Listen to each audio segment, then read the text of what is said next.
Hello friend, नमस्ते। आज आपण chicken keema पाव करणार आहोत। मस्त एकदम होतो, सोपी रेसिपी आहे एकदम। तुम्ही पण नक्की करून बघा। तर आपण आता रेसिपीला सुरुवात करूया।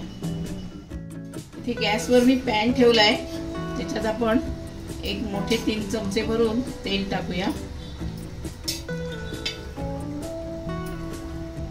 तेल आपलं तापलंय। इथे मी 2 मोठे कांदे घेतलेत बारीक करून, ते आपण त्याच्यात टाकूया।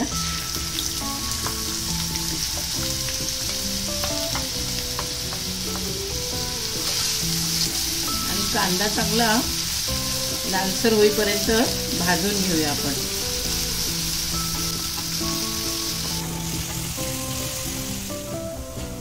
कांदा आपला छान लाल झालाय।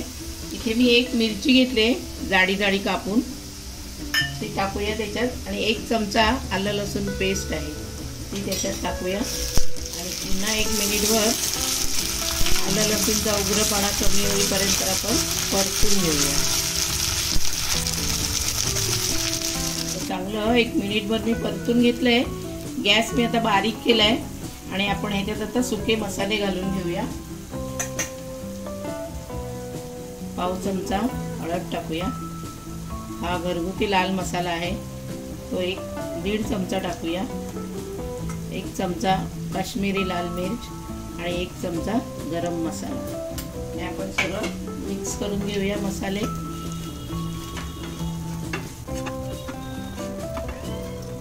मसाले पण आपले चांगले परतून झालेले आहेत, चांगलं तेल सुटतंय।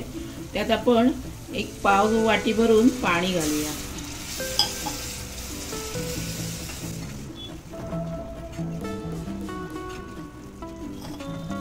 पाणी टाकल्यानंतर मसाल्याला चांगली उकळी आली। आता त्याच्यात आपण मी इथे हा चिकन खिमा घेतलाय, पाव किलो आहे, तो आपण त्याच्यात टाकूया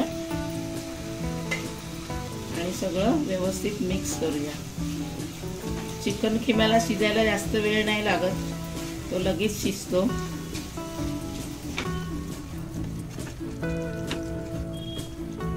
सगळा आपला खिमा मिक्स करून झालेला आहे। आता आपण त्याच्यात चवीनुसार मीठ टाकूया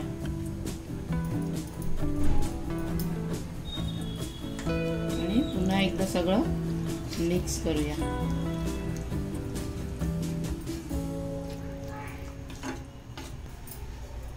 हे सगळं आपलं व्यवस्थित मिक्स झालंय खिमा। आता ह्याच्यावर आपण झाकण ठेवून 5 मिनिटं शिजवून घेऊया।